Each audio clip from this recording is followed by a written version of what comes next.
किसानों और सरकार के बीच 11वें दौर की बैठक। अंतर्राष्ट्रीय भागीदारी के साथ असम में राष्ट्रीय कृषि बागवानी मेला 2021 का शुभारंभ। डॉक्टर हर्षवर्धन ने वैक्सीन के बारे में हिचकिचाहट को समाप्त करने के लिए आईईसी अभियान की शुरुआत की। राष्ट्रव्यापी कोविड-19 टीकाकरण अभियान में लगभग 10.5 लाख लाभार्थियों को टीके लगाए गए। और 2022 तक किसानों की आमदनी दुगनी करने में एनएसयूआई मददगार। और आइए अब समाचार देखते हैं विस्तार से। आपको बता दें, दिल्ली के विज्ञान भवन में किसानों और सरकार के बीच 11वें दौर की मीटिंग शुरू हो चुकी है। सरकार को उम्मीद है कि इस बैठक में कुछ न कुछ हल जरूर निकलेगा। केंद्र सरकार के 3 नए कृषि कानूनों को लेकर करीब 2 महीने से किसानों और सरकार के बीच जारी गतिरोध को खत्म करने के लिए 3 केंद्रीय मंत्रियों ने किसान समूह के प्रतिनिधियों के साथ 11वें दौर की वार्ता शुरू की। आइए देखते हैं इस पर हमारी ये खास रिपोर्ट।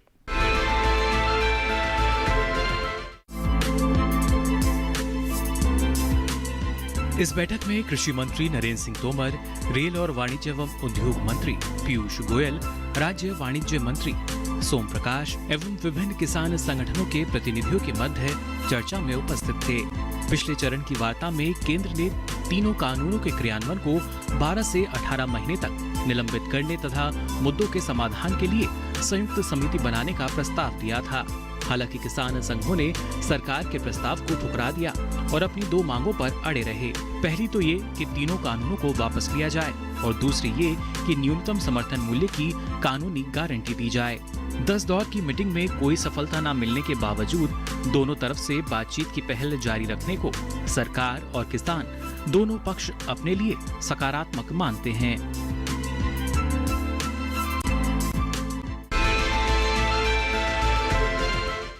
नई दिल्ली में 21 जनवरी को अंतर्राष्ट्रीय भागीदारी के साथ असम में आयोजित राष्ट्रीय कृषि बागवानी मेला 2021 का शुभारंभ केंद्रीय कृषि एवं किसान कल्याण मंत्री नरेंद्र सिंह तोमर और असम के मुख्यमंत्री सर्बानंद सोनोवाल ने किया। आपको बता दें, 21 से 23 जनवरी तक मेले का आयोजन गोलाघाट जिले के बोकाखात में हो रहा है। कोविड के कारण आयोजन वर्चुअली है, पर उत्साह अभी भी कायम है। आपको बता दें, इस अवसर पर श्री तोमर ने कहा कि असम के आंचल में इतनी फसलें हैं जो शायद ही देश के किसी अन्य प्रांत में उपलब्ध हों। आइए लेते हैं इस बारे में और जानकारी हमारी इस रिपोर्ट में।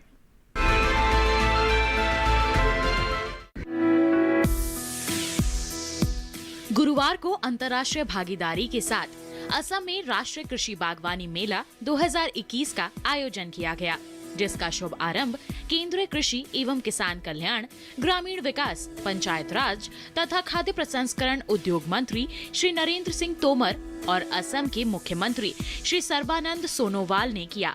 21 से 23 जनवरी तक मेले का आयोजन गोलाघाट जिले के बोकाखात में हो रहा है। कोविड के कारण आयोजन वर्चुअली है, पर उत्साह कायम है। इस अवसर पर श्री तोमर ने कहा कि किसानों की आय वर्ष 2022 तक दोगुनी करने के प्रधानमंत्री श्री नरेंद्र मोदी जी के लक्ष्य को ध्यान में रखते हुए सभी सरकारी योजनाओं का उद्देश्य किसानों की माली हालत सुधारने का है। श्री तोमर ने कहा कि असम के आंचल में इतनी फसलें हैं जो शायद ही देश के किसी अन्य प्रांत में उपलब्ध हों। असम फल फूल, सब्जियों, सुगंधित फूलों, औषधीय फसलों व दुर्लभ वनस्पति एवं जीवों से समृद्ध है। वहीं भारतीय कृषि अनुसंधान परिषद ने असम में कई अनुसंधान केंद्र खोले हुए हैं। असम कृषि विश्वविद्यालय को ICAR द्वारा विभिन्न परियोजनाओं के जरिए आर्थिक मदद दी जा रही है। असम हमारे देश का और पूर्वोत्तर क्षेत्र का सबसे बड़ा राज्य है। असम कृषि के दृष्टि से प्रधान है और मैं यह कहूं तो अतिशयोक्ति नहीं होगी, पूर्वोत्तर क्षेत्र के असम राज्य में कृषि बागवानी की दृष्टि से इस अंतर्राष्ट्रीय मेले में सम्मिलित होकर बहुत ही प्रसन्नता महसूस कर रहा हूं। मुझे यह भी बताया कि इस मेले का आयोजन एक क्षेत्रीय उत्सव के रूप में होता था, लेकिन सने सने असम सरकार के प्रयत्नों का प्रतिफल है और हमारे मुख्यमंत्री सर्बानंद जी का प्रयास है जिससे इस बागवानी मेले ने अंतर्राष्ट्रीय स्वरूप ग्रहण कर लिया है। यह हमारे लिए निश्चित रूप से बहुत ही प्रसन्नता की बात है।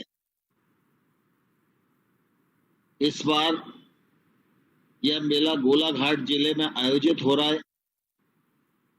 कोविड का संकट है, इसलिए इस मेले का आयोजन वर्चुअल हो रहा है, लेकिन फिर भी पूरे राज्य में कृषि के क्षेत्र में काम करने वाले भाई और बहनों में उत्साह भरपूर है। मेले के अवसर पर आप सबको मैं अपनी ओर से बहुत बहुत शुभकामनाएं देता हूं और बधाई देता हूं। आसाम हमारे देश का और पूर्वोत्तर क्षेत्र का सबसे बड़ा राज्य है। आसाम कृषि के दृष्टि से प्रधान है और मैं यह कहूं तो अतिशयोक्ति नहीं होगी कि आसाम के आंचल में इतनी फसलें हैं, शायद ही देश के किसी और अन्य प्रांत में इतनी फसलों की उपलब्धता हो। केंद्र सरकार की योजनाएं, उनका क्रियान्वयन, राज्य सरकार की योजनाएं, उनका क्रियान्वयन, किसानों को वाजिब हक उन्हें मिल सके, इस दृष्टि से जो सर्बानंद सोनोवाल जी का प्रयास है वो निश्चित रूप से बहुत ही अभिनंदनीय है। मैं उन्हें और उनकी टीम को अपनी ओर से बहुत बधाई देना चाहता हूं। मुझे कहते हुए भी खुशी है कि सोनोवाल जी के नेतृत्व में कृषि के क्षेत्र में भी नए कीर्तिमान स्थापित किए जा रहे हैं। वहीं ग्रामीण विकास के क्षेत्र में भी जो केंद्र सरकार की योजनाएं हैं उनका ठीक प्रकार से अमल करने का प्रयत्न किया जा रहा है। चाहे हर गरीब आदमी को जिसके पास अपना आवास नहीं है उसे प्रधानमंत्री आवास देने का मामला हो, जिस गांव में सड़क नहीं है वहां प्रधानमंत्री ग्रामीण सड़क योजना के माध्यम से सड़क देने का मामला हो, और हमारी तमाम सारी बहनें जो रोजगार के लिए लालायित रहती हैं उनको पंडित दीनदयाल उपाध्याय राष्ट्रीय आजीविका मिशन के माध्यम से लाखों महिलाओं को आजीविका देने का मामला हो, यह काम मुख्यमंत्री जी के नेतृत्व में भली बात चल रहा है। मैं उनको अपनी ओर से बहुत बहुत बधाई देता हूं, उनका इस मौके पर स्वागत करना चाहता हूं और मुझे पूरा भरोसा है कि सोनोवाल जी का नेतृत्व या आसाम का नेतृत्व, इस नेतृत्व की स्वीकारोक्ति उनके कृतित्व और व्यक्तित्व के कारण पूरे आसाम में बढ़ती जा रही है और उनके नेतृत्व में आसाम पूरी दुनिया में अपने नाम को आगे बढ़ाने का काम कर रहा है। आज इस कार्यक्रम से बड़ी मात्रा में किसान भाई और बहन जुड़े हुए हैं। इस कृषि मेले के उत्सव के अवसर पर मैं सभी किसान भाइयों और बहनों को बहुत शुभकामनाएं देता हूं और उन्हें आश्वस्त करना चाहता हूं कि देश में प्रधानमंत्री नरेंद्र मोदी जी के नेतृत्व में और आसाम में सर्बानंद सोनोवाल जी के नेतृत्व में ये दोनों जो हमारे नेता हैं ये कृषि के क्षेत्र को भी आगे बढ़ाएंगे और ग्रामीण विकास की योजनाओं को भी शत प्रतिशत क्रियान्वित करेंगे। आप सब किसान भाइयों का आशीर्वाद हमारे इन नेताओं को रहे, यही इस अवसर पर निवेदन करता हूं। बहुत बहुत धन्यवाद। जय भारत।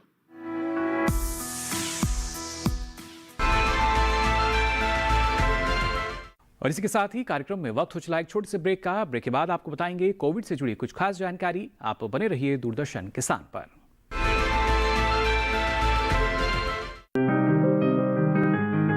बीमारियों से कैसे बचेगी फसल? मवेशियों की मुश्किलों का क्या है हल?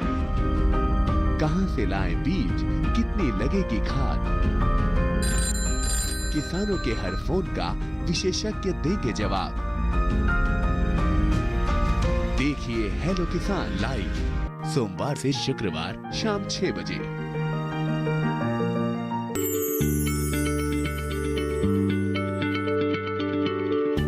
क्या आप किसी बीमारी से परेशान हैं? चाहते हैं डॉक्टर की सलाह, तो हम हैं आपके साथ।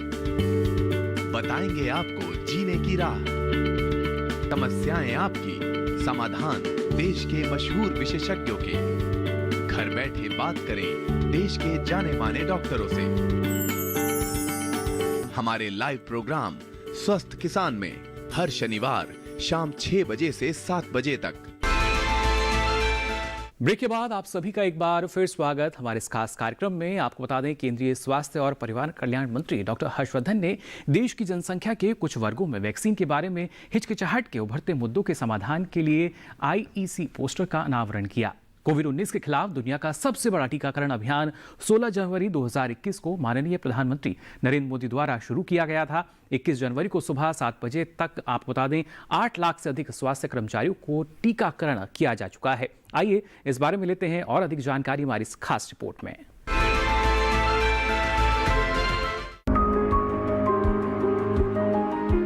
इस अवसर पर केंद्रीय स्वास्थ्य और परिवार कल्याण राज्य मंत्री अश्विनी कुमार चौबे और नीति आयोग के सदस्य डॉक्टर VK पॉल भी मौजूद थे। डॉक्टर हर्षवर्धन ने कहा कि भारत कुछ देशों में से एक है जिन्होंने कोविड-19 के बढ़ते प्रभाव पर रोक लगाने में सफलता प्राप्त की है और साथ ही कोविड का एक टीका भी विकसित किया है। प्रधानमंत्री नरेंद्र मोदी जी का उनके कुशल नेतृत्व के लिए धन्यवाद, जिन्होंने देश को महामारी से छुटकारा दिलाने के लिए विशेष और व्यक्तिगत ध्यान दिया। डॉक्टर हर्षवर्धन ने कहा कि देश में इस समय उपचार करा रहे मरीजों की संख्या में लगातार गिरावट दिखाई दे रही है।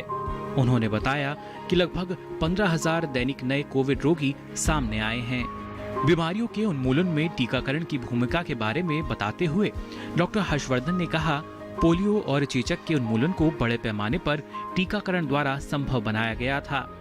एक बार प्रतिरक्षित होने के बाद न केवल ये व्यक्ति इस बीमारी से लड़ने में सक्षम होता है, बल्कि वह इस बीमारी को दूसरों तक पहुंचाने से भी रोकने में समर्थ होता है।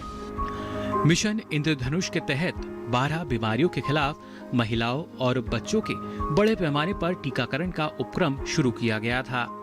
इसी तरह कोविड के खिलाफ टीकाकरण व्यक्तियों को रोग फैलाने से रोकने में समर्थ बना देगा और कुछ समय बाद इस बीमारी को देश से समाप्त कर देगा।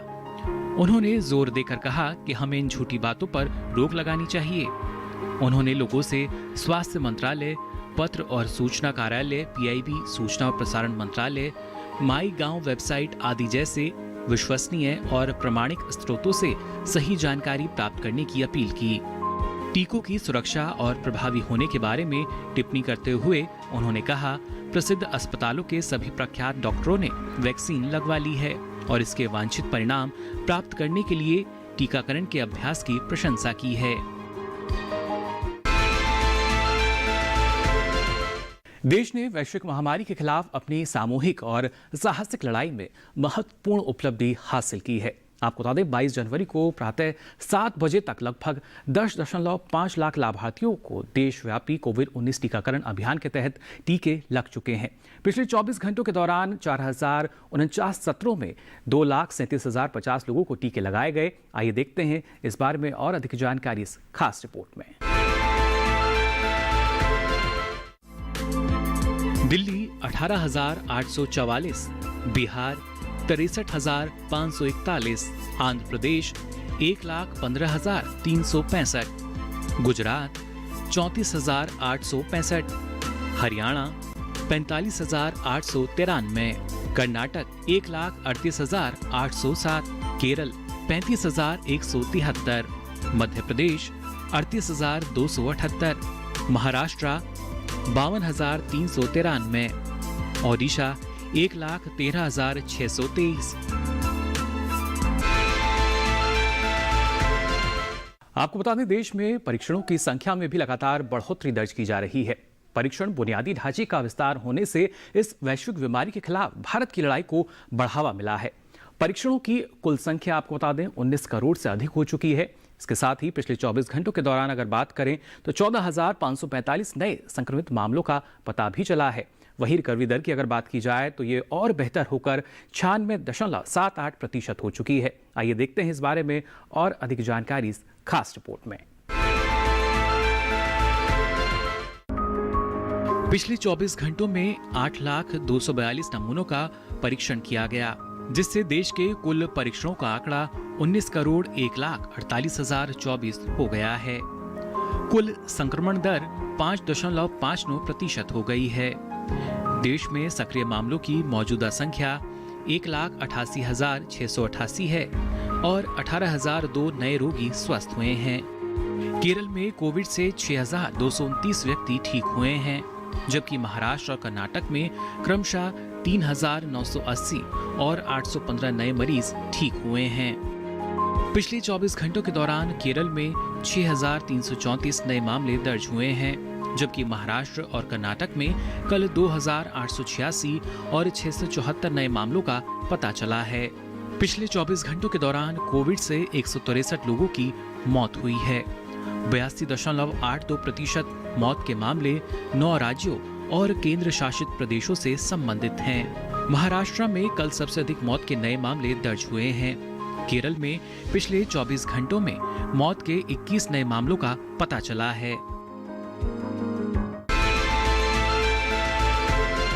और यहाँ फिलहाल वक्त तो चला एक और छोटे से ब्रेक का। आप बने रहिए दूरदर्शन किसान पर।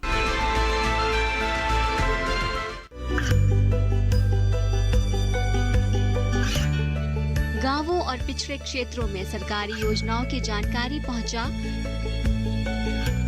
देश में कौशल और क्षमता विकास कर ग्रामीणों को सामाजिक बदलाव और विकास से जोड़ने की दूरदर्शन किसान की पहल चौपाल चर्चा देखें सोमवार से शुक्रवार सुबह 9 बजे। ये कामयाबी है अन्नदाता की। ये कहानी है खेत और खलिहानों की। कैसे करें अपने पशुओं की देखभाल, जानिए गांव-गांव के किसानों का हाल। देखिए गांव किसान सोमवार से शुक्रवार दोपहर 12 बजे सिर्फ डीडी किसान पर।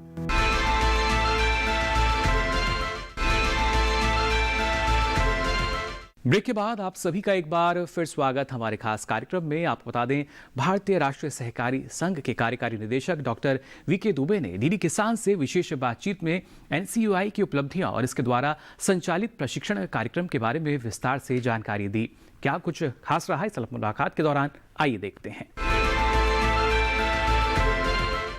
अगर हम भारतीय राष्ट्रीय सहकारी संघ की अगर हम बात करते हैं तो इसका क्या उद्देश्य है और अभी तक अपने उद्देश्य में कितना सफल हुआ?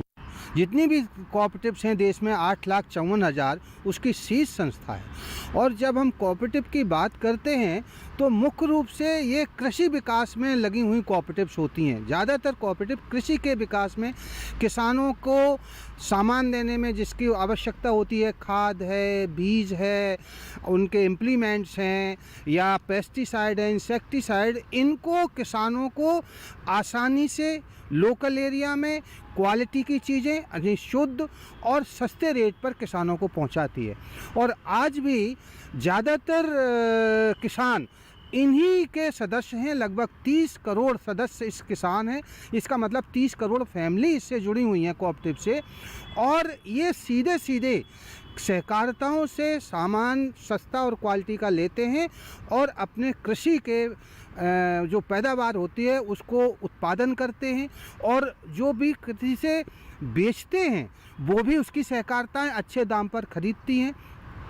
न केवल फसल, इसमें जो है दूध है या दूसरी चीज़ें हैं वो भी सहकारिताएं, कॉयर है, मछली है या हैंडलूम है, हैंडीक्राफ्ट है, जितना भी सामान गांव के लोग, किसान और फैमिलियां उत्पादन करती हैं वो खरीदती भी है, उत्पादन कराने के लिए मदद भी करती है, ऋण भी देती है और सामान भी देती है। आप कितने स्टेट्स में, कितने डिस्ट्रिक्ट में इस तरह से प्रोग्राम चला रहे हैं? भारतीय राष्ट्रीय सहकारी संघ कुछ विशेष रूप से लगभग 43 प्रोजेक्ट परियोजनाओं से, जिससे वो एक्सपेरिमेंट करते हैं और जो एक्सपेरिमेंट से फ़ायदे के रिजल्ट आते हैं उनको सारे किसानों में बांटते हैं। 43 प्रोजेक्ट हमारे चल रहे हैं, लगभग 15 से 17 जो स्टेटों में कार्य कर रहे हैं और पूरे देश में अगर इनको शुरू किया जाए तो हमारी एक टीम रहती है उसमें एग्रीकल्चर एक्सपर्ट रहते हैं, होम साइंस एक्सपर्ट रहते हैं, जिससे जो एग्रीकल्चर के प्रोडक्ट होते हैं उनसे नए नए उत्पाद बनाना, जिससे